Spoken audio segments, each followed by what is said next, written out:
We continue with our message series concerning what the born again Christian church is. In fact, today is the last part in this message series. The first part of this message discussed the born again Christian church as a place where the gospel is heard. The second part focused on the born again Christian church as the household of God, where people get discipled. We also discussed on the third part of the message that the born again Christian church is the body of Christ where we serve. And in the fourth part of the message, pinaalala sa atin that the born again Christian church is a spiritual family where leaders are called. And for today and for the last part of this message series, we discuss the church as a movement of church planters. As a movement of church planters. For the Bible says in Mark chapter 16, verse 15, he said to them, "Go into all the world and preach the gospel to all creation." Go into all the world and preach the gospel to all creation. Once again, ito ang ating mensahe. What a born-again Christian church is. Today we discuss part 5. It is a movement of church planters. Minsan pa po tayo yumuko, pumikit, manalangin sa Panginoon. Let us commit to the Lord the study of His Word. Aming Diyos at aming Ama, salamat po sa oras na ito, sa araw na ito na kami nagkasama-sama pumuli para sa aming pananambahan. Salamat po sa mga kapatiran na naririto at maging yung mga nanonood nito as a video message. Speak to us, speak to your people. Use me as your instrument and channel of blessing. At nawa, lahat ng lalabas sa aking bibig, yung galing lamang po sa inyo. Kayo na rin, Panginoon, na magbigay ng kapayapaan sa bawat isa na nung pumunta sa gawain na ito'y may mga iniisip at iniintindi. Pinipili po namin, Panginoon, na isurrender silang lahat sa inyo. Hindi po kami magpapahadlang sa mga iniisip at iniintindi namin. Hindi po kami papayag na madistract kami, kundi magfo-focus kami sa inyo. We welcome your Holy Spirit to move powerfully and mightily in our midst. Touch us, Lord, one by one. Minister to your people one by one. Speak to your people one by one. That even as we gather together as a congregation, even those watching this on video, we pray, Lord, that they may receive the anointing power of God in their lives. For we dedicate to you this time of listening as we pray in the name of the Father, the Son, and the Holy Spirit. In Jesus' mighty name, this is our prayer. And all God's people say, Amen. Yung ating message series is an attempt of ours na mas lalo nating maunawaan yung ibig sabihin nung born-again Christian church. Na bukod pa nga sa mga na-discuss na natin already, dahil ito'y tinalakay na natin sa 4 na bahagi, meron din mga nagsasabi na yung born-again Christian church ay para ding isang ospital. Dahil may mga pumupunta dun sa church na yun na may kanya-kanyang mga dinadala, mga saloobin, ang iba pa nga, mga hurts and offenses. And by coming to the church, naalin tulad sa pagpunta rin sa ospital kasi dun natutunton kung ano yung sakit, ano yung problema, at dun nagkakaroon at tatagpuan yung lunas.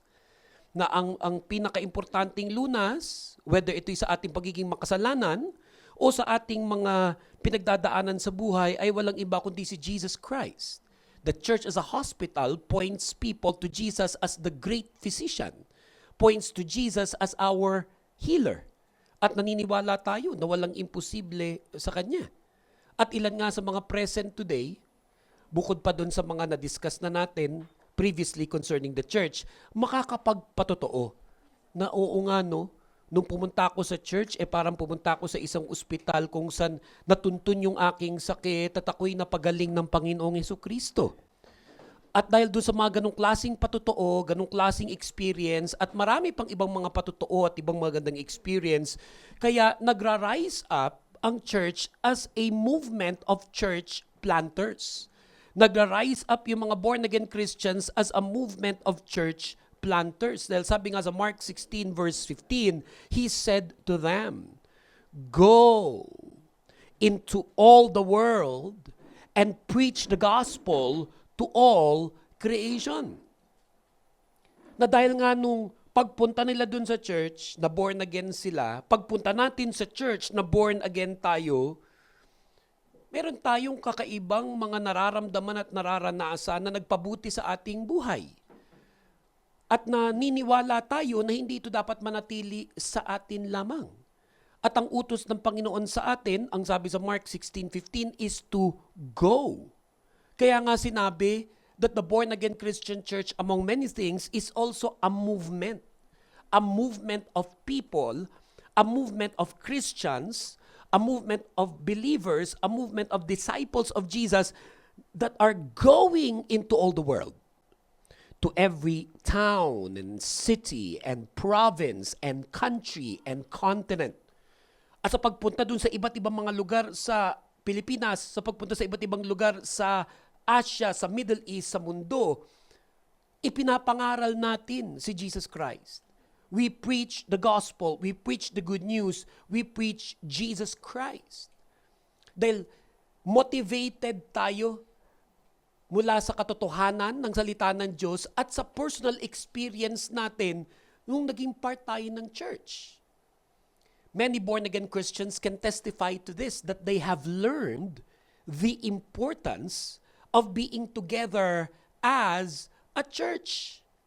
They have learned the importance of being together as a church. Ito'y natututunan, napapakinggan, and then later on, nararanasan. We have learned the importance of being together as a church. Hebrews 10:24-25 in the Bible says, "And let us consider how we may spur one another on toward love and good deeds, not giving up meeting together as some are in the habit of doing, but encouraging one another, and all the more as you see the day approaching."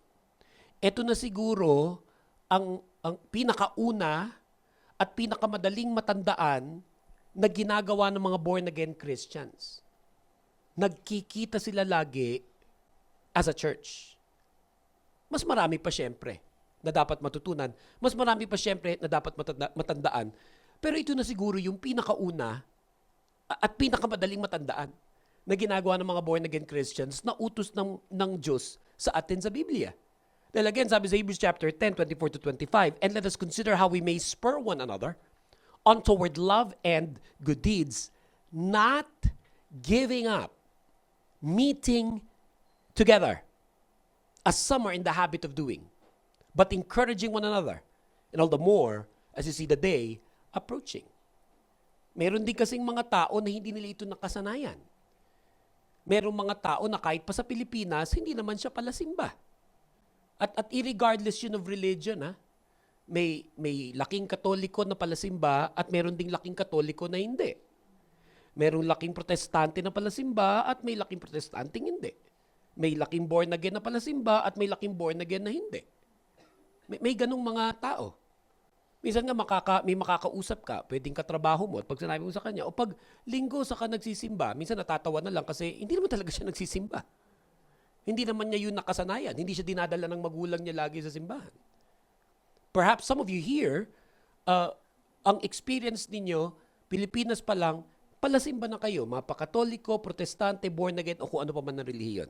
Sino yung ganun yung kinalakihan nyo? Pilipinas pa lang. Pakitaas ang kamay. And be honest, hindi kailangan magpanggap, ha? Pag palasimba, di magtaas.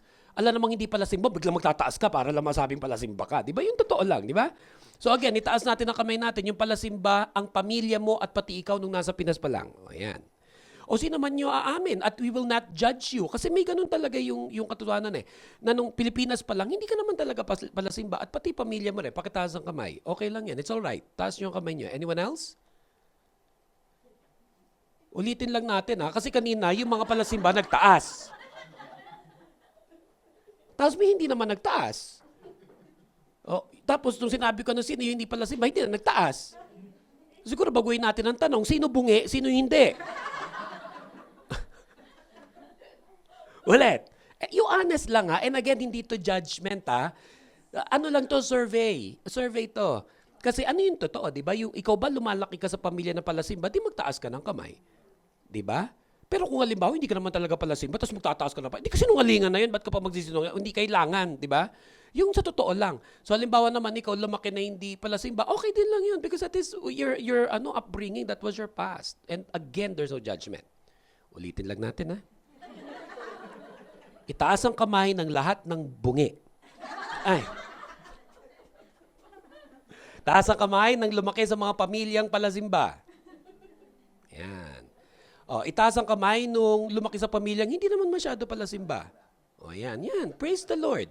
And again, there's no judgment there. No, wala tayong pag-husga doon kasi may ganun talaga and we have to understand that and also respect that. Pag halimbawa nakaka-encounter tayo ng mga kababayan natin, katrabaho natin, o nakilala na, hindi talaga ganun yung kanyang mindset eh. Pero pag ang tao na born again, nakakilala kay Jesus Christ bilang Lord and Savior, bukod sa natututunan niya, yung Hebrews 10:24-25, there comes a time na kahit hindi pa nga niya natututunan yan, pero bakit siya na yung may udyok sa kanya? Ay, hindi kailangan ako magsimba. Gusto kong magsimba. Pwede nagsimula dun sa kailangan, pero later, gusto na magsimba. Pwedeng dati, inaaya lang, baka pinipilit pa, tapos dumating na sa punto na ikaw na, hinahanap-hanap mo na yun. Kasi marirealize ang isang tunay na born-again Christian na, ay iba pala talaga when we are meeting together.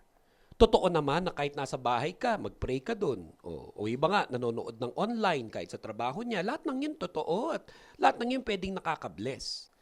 Pero iba rin yung nakakapiling mo, nakakasama mo ang mga kapatiran when you're together as a church. For again, it says in Hebrews 10:24-25, and let us consider how we may spur one another on toward love and good deeds, not giving up, meeting together, as some are in the habit of doing, but encouraging one another. And all the more as the day approaching. Grabe yung pwede mong maranasan na blessing at encouragement pag nakakasama mo ang mga kapatiran sa isang gawain as a church. Even now tonight, sa lahat ng mga naririto ngayon, I really want to tell you that you made the right decision. Na posibleng nasa ibang lugar kayo ngayong gabi pero nandito kayo ngayon. And I will tell you even today that because you're here tonight, we're together as a church, may blessing yan. May blessing yan. May blessing yan.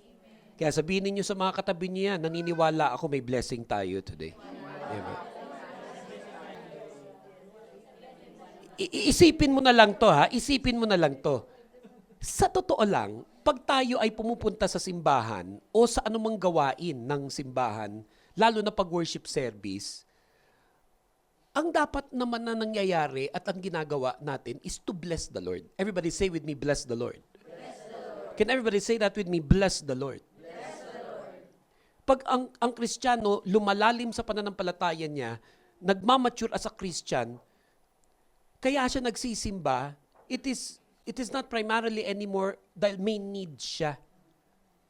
Hindi dahil sa gusto lang niya ma-bless. Ang gusto niya, i-bless si Lord. And then sa pamagitan din niya, ma-bless yung kanyang kapwa. Tapos nagugulat na lang siya, aba na-bless din ako. Bonus na lang yun. Bonus na lang yun. Pero ngayon, we come to the church to bless the Lord and so that God will use us to bless others. Pero sadyang kaibuti ng Panginoon, you can never outgive God. No? You can never outgive God. You come here today, you bless the Lord, and you bless your brothers and sisters in Christ. Pero ang Panginoon, hindi niya hayaan na lalabas ka dyan na matatapos tong gawain na ito na hindi ka nabibless. And this is how the church should be. Should always be. Etong nasa Acts chapter 2, verse 42-47, kung saan sabi, they devoted themselves to the apostles' teaching and to fellowship, to the breaking of bread, and to prayer. Everyone was filled with awe at the many wonders and signs performed by the apostles. All the believers were together and had everything in common. They sold property and possessions to give to anyone who had need. Every day, they continued to meet together in the temple courts. They broke bread in their homes and ate together with glad and sincere hearts, praising God and enjoying the favor of all the people. And the Lord added to their number daily those who were being saved. Namula dyan sa mga verses na ating binasa, makikita natin ang ilang mga importanteng nangyayari pag nagkakasama-sama, nagmi-meet together ang mga born again as a church. Unang-una na yung sinabi dyan na nagkakaroon ng worship. Nagkakaroon ng worship. Pwede magsimula sa mga praise songs na tinatawag o mga masasayang mga awitin. Papalakpakan, minsan nga yung iba ay umiindak pa at sumasayaw, sumisigaw ng mga papuri sa Lord. And then going to more intimate worship songs wherein it becomes more personal. And wherein it becomes an opportunity for you and for all of us to just simply say to God, I worship you, Lord. Sinasamba kita, Panginoon. And then after that time of worship, kadalasan, nagkakaroon ng panahon para mapakinggan ang salita ng Diyos o yung listening to the preaching. And we are all excited for that. At hinahanap-hanap natin yun. And in a way, dun tayo nafi-feed. Dun nafi-feed yung ating kaluluwa sa pamagitan ng salita ng Diyos. For again, it says in Acts 2 verse 42, they devoted themselves to the apostles' teaching. So pagkatapos ng pananambahan, nagkakaroon ng pagkakataon na pakinggan ang salita ng Diyos. And there's also a time for prayer. So when we go to church or we're together as a church, we worship, we listen to the Word of God being preached, and also we pray. It's either na yung pastor, pinagpipray tayong lahat, o yung ibang mga leaders ng church, pinagpipray tayo, o kung may prayer ministry yung church, pinagpipray tayo ng prayer ministry, or tayo mismo. Yung may nakatabi ka, may nakasama ka, kung saan ka nakatayo, nagkwentuhan lang kayo saglit, pero ay, wag na natin patagalin pa, wag na natin palampasin pa, pag-pray natin ng isa't isa, pag-pray ko yan, pag-pray mo din ako. Kaya makakatagpo ka talaga ng mga tao magpipray para sa iyo at magpipray with you as you come to church. And then there's also fellowship. Fellowship. Kahit nung araw, ang gawain ng Panginoon, whether ito ay yung kanilang pinaka-worship service o yung kanilang pinaka-gawain sa templo o kahit sa mga bahay-bahay, recorded yun. Kain sila ng kain. Kaya nga nasasabi nila, masarap talagang maging part ng isang church dahil halos laging may nagpapakain. Kaya pakisabi nyo sa inyong katabi, kaya nga ako nandito. Nabalitaan ko yan. Diba? At whether ikaw yung nag-prepare ng pagkain, alam mo, isa pa yan pag ikaw naboborn again, at lumalalim ka sa pananampalataya at paglilingkod mo sa Lord, oo, pwede nung umpisa pumupunta ka kasi may pakain, pero later, gusto mo ikaw na yung nagpapakain din. Makakita ka ng mga tao na, ano kaya pwede ko lutuin? Ano kaya yung pwede kong dalhin? Minsan sila na yung magbo-volunteer pa talaga na, gusto ko po sana magdala next week ng ganito, ng ganyan. O kaya birthday nila. Na dahil birthday nila, nasabihin nila na, uy, birthday ko po next week, kaya magpapakain po ako. Iba nga, hindi na nila birthday pa ng tatay nila na wala naman dito, nasa Pilipinas. Pero sinasabi na ko, ba't ang dami natin pagkain ngayon? Birthday ng tatay ni Ate Rodeline. Sana birthday ng tatay niya every week. Pakitanong niyo yung mga katabi, birthday ba ng tatay mo ngayon? Kasi ganun yun. Yung born again, pwedeng nung umpisa siya uma-attend, uy, praise the Lord, nagpapakain sila dito. And then mamaya, ikaw din na-enjoy mo yung, ay, nagkakainan yung mga tao. Alam niyo, yung kainan na yan, sa totoo lang, pwedeng sa umpisa, yung iba dahil mahiyain. Kahit alam na may at kahit gutom na siya, bilang, hindi ba alam mong bisita pa, kasi sa umpisa, grabe yung pakitang tao niya. Hindi ba kahit sa totoo lang, paglabas na doon at pagdating doon sa baba, yung, ba't ka kumain doon?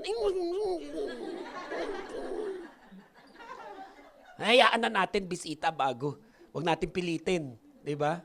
Pero later, basta nakakain na saglit siyan, ay, may potential. Pwede ito. So, pwedeng nagsimula na pag inaaya mo, ayaw kumain. Nung nakatikim ng kumain, the next week, meron pala ako baunan po dito para po sa...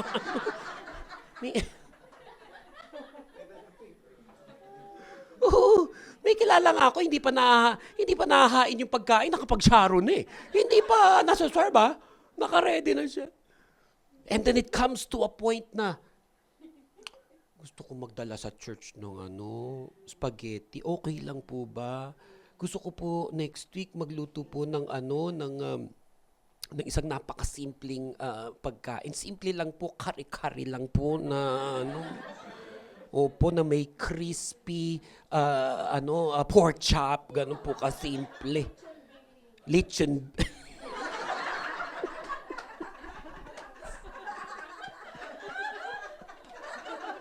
Di ko na nga pinansin eh.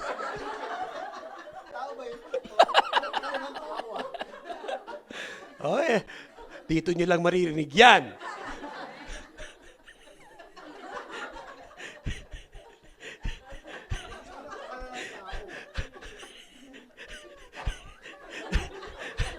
Lechon ni Billy. Oo. Kasi maraming klaseng lechon. Ano ba yung mga lechon sa Pilipinas? Meron nyo. Ano yung mga brand sa Manila? Lijas lechon. Tapos may Lijas lechon. Tapos may lechon si Billy.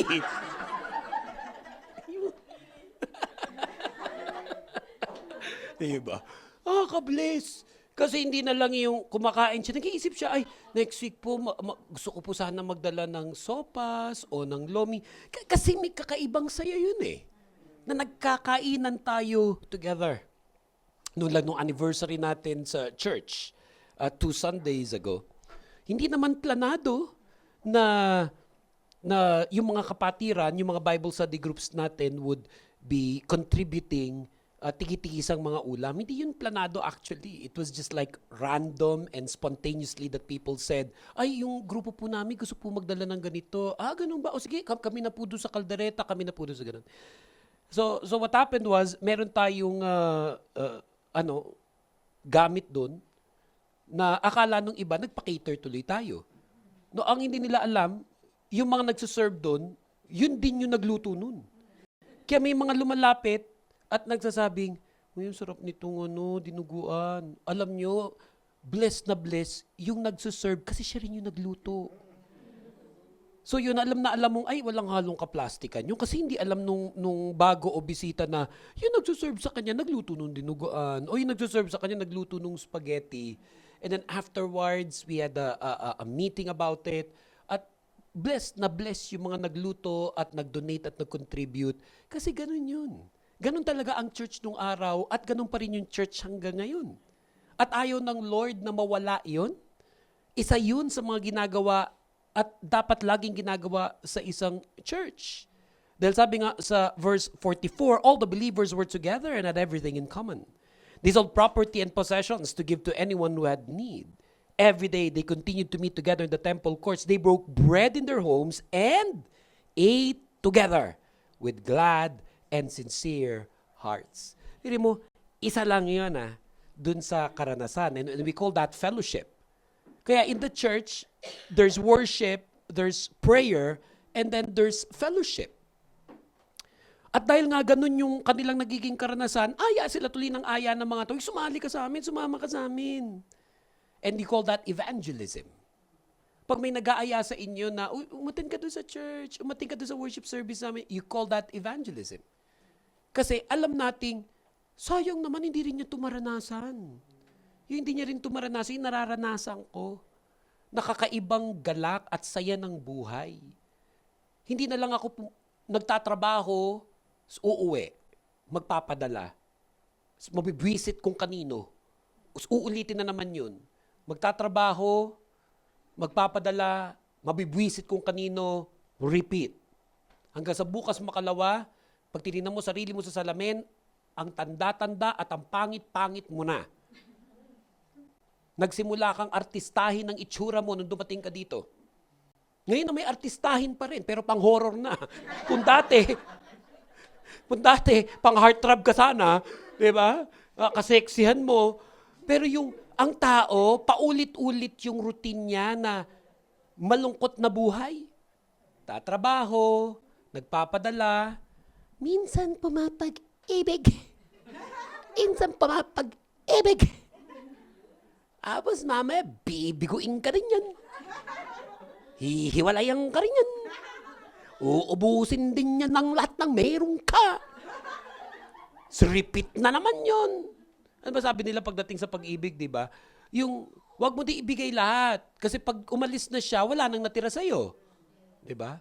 Pero sasabihin naman nung nai-inlove, aanhin ko ang bukas. Kung sa gabi wala ka. Pwedeng gawing kanta yan eh. Aanhin ang bukas. Kung sa gabi wala ka. Pagkatapos nun, ayun na naman, trabaho ka, padala ka ng pera, tapos ayan ka na naman, susubok, bibigo ka na naman, hanggang sa, ayun na, humarap ka na ulit sa salamin. And you cannot recognize yourself anymore. And then you don't even know how many years you have left in life. Yung pala, 2-3 taon na lang patay ka na. Pero all you had in your life was misery, sadness, unhappiness, stress, anxiety, depression. Ayaw ni Lord na ganun na maging buhay mo. Ayaw ni Lord na maging ganun lang yung buhay. Kaya ang gusto niya, may church. Bahagi ka ng church.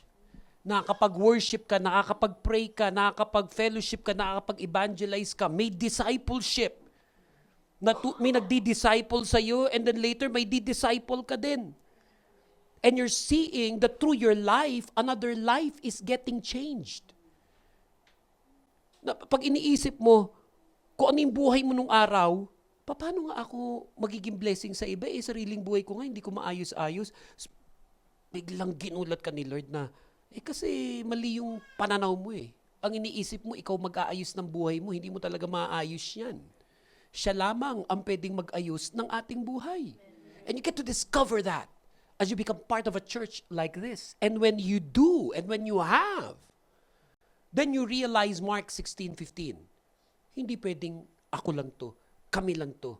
We must go and preach the gospel so that more and more people will experience Acts chapter 2, 42-47. Kung paano dapat ang isang church.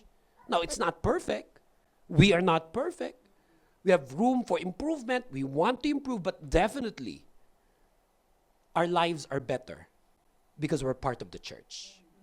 Our lives are getting better because God is using the church and God is using us through the church.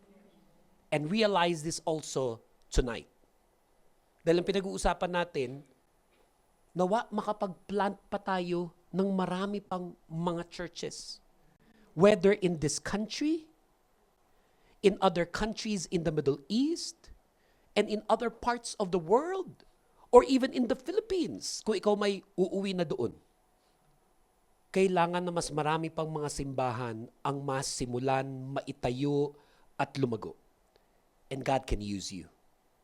God can use you. God can use you here. God can use you in other countries. God can use you even in our country. Ang importante lang yung ikaw mismo nagsasabi, Lord, use me. Ikaw mismo nagsasabi, Lord, naranasan ko yung ibig sabihin nung may church. Nag-a-agree ako doon sa sinasabi ni Pastor. Nakaka-relate ako doon sa mga sinasabi ni Pastor. Ako mismo makakapagpatotoo. Na dahil naging part ako ng church, my life has not been the same. My life has become better. So God, use me. God can use you. God can use you. God can use us. Sabi sa atin sa 1 Corinthians chapter 3 verse 5 to 9 at dito tayo magwawakas. What after all is Apollos? And what is Paul? Only servants through whom you came to believe, as the Lord has assigned to each his task. I planted the seed, Apollos watered it, but God has been making it grow. So neither the one who plants nor the one who waters is anything, but only God who makes things grow. The one who plants and the one who waters have one purpose, and they will each be rewarded according to their own labor. For we are co-workers in God's service. You are God's field, God's building. Ganda-ganda ng pagkasabi dyan. Sabi niya, yung si Apollos, yung si Paul, sino ba lahat ng mga yan? Only servants. Only servants. Can you say this to yourself? I am a servant of God. Can you say that to yourself? I am a servant of God. Ngayon, pag servant of God tayo, ang sabi doon, the Lord has assigned to each his task. Ako ngayon, ito ang task ko. Mag-preach sa inyo, magpastor sa inyo. Kanina, may nagpaawit, yun yung task nila ngayong araw na to, magpaawit. May nagbasa dito ng program natin, yun yung task nila kanina. Yan ngayon ang task niya, mag-operate ng media. Yung ilan pa sa atin dito, may iba't iba pa ding mga task. Pero one thing's for sure, each and every one of you, each and every one of us, may task ka sa Lord. May pagagawa ang Panginoon sa iyo. Can you say that to yourself? May pagagawa si Lord sa akin. Pakisabi niyo ulit yan, may pagagawa si Lord sa akin. O ito, lininaw pa, no? Sabi sa verse 6, I planted the seed, Apollos watered it, but God has been making it grow. So iba yung ginawa ni Apollos, iba yung ginawa ni Paul. Pero ang nagpapalago ang Panginoon. Yun yung maganda sa ministry eh. Gawin mo yung pinagagawa ni Lord sa iyo. Huwag mo i-stress ang sarili mo kung paano yan lalago dahil wala tayong kakayanan na magpalago ng kahit kanino, ng kahit ano. Diyos lang ang pwedeng magpalago. Ang gusto lang ng Lord, sumunod tayo sa Kanya pag may pinagagawa siya sa atin. Sumunod tayo pag may pinagagawa siya sa atin. Dahil sabi nga sa verse 7, so neither the one who plants nor the one who waters is anything, but only God who makes things grow.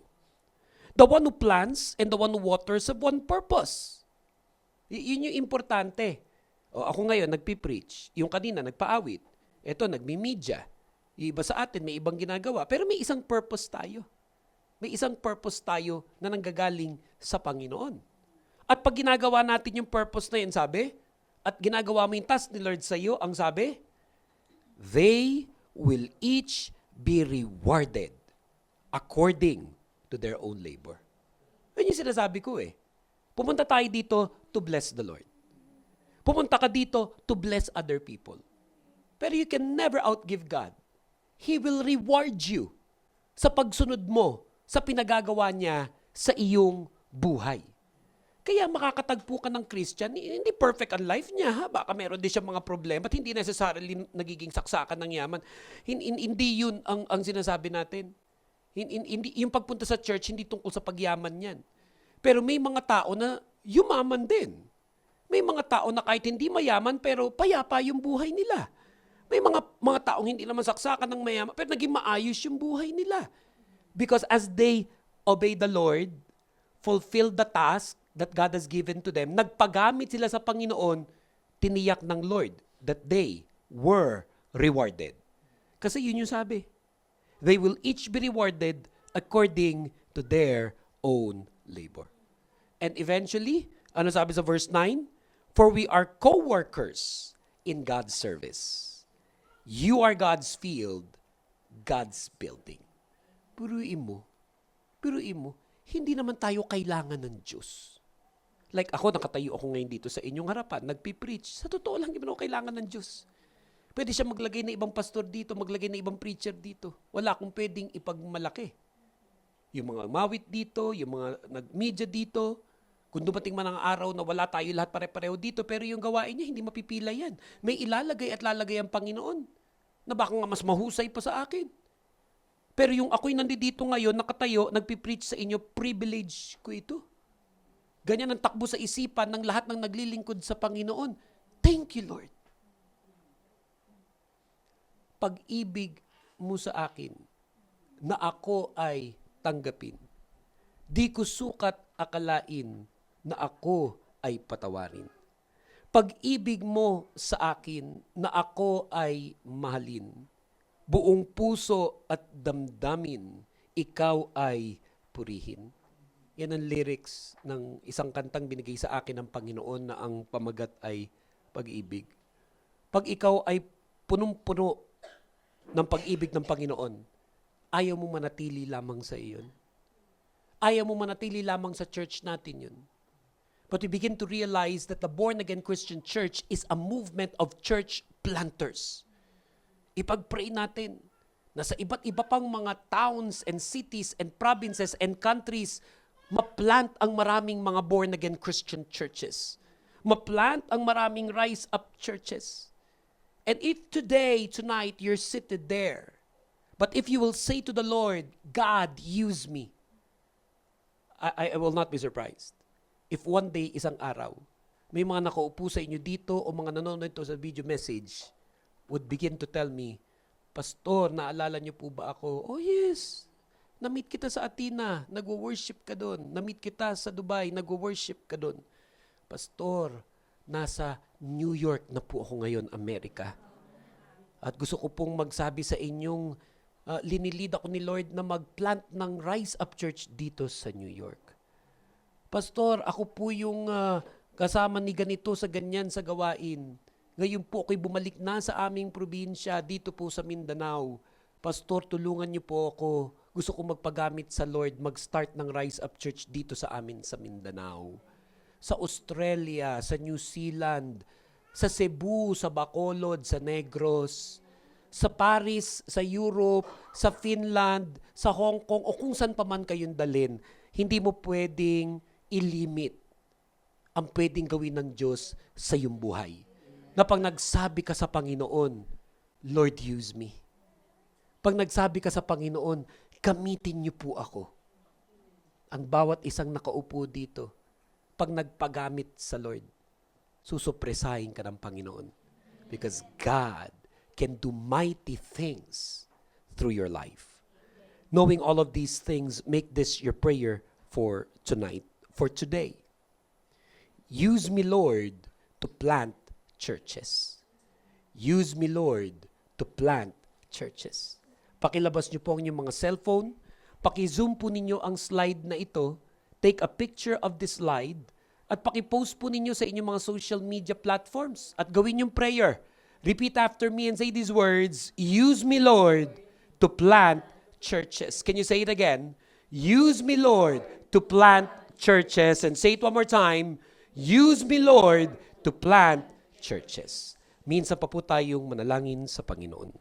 Aming Diyos at aming Ama, salamat po sa mensaheng napakinggan po namin sa araw na ito. We thank you, Lord, sa buong message series na ito na may kinalaman sa ano ba ang born-again Christian church.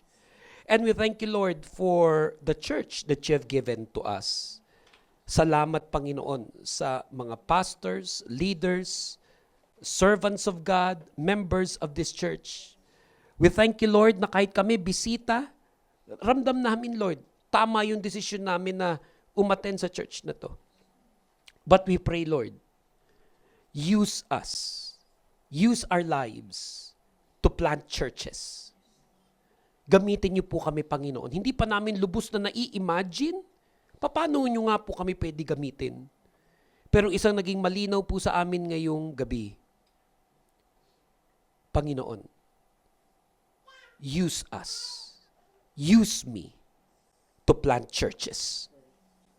And for everyone here who really means this in their hearts, can you just say those words, lifting your hands unto the Lord, and saying those words, use me, Lord, to plant churches. Use me, Lord, to plant churches. Use me, Lord, to plant churches. Palakpakan po natin ang Panginoon. Give the Lord the best clap offering you could give to Jesus Christ today. Sabihin niyo sa mga katabi mo yan, gagamitin ka ng Panginoon.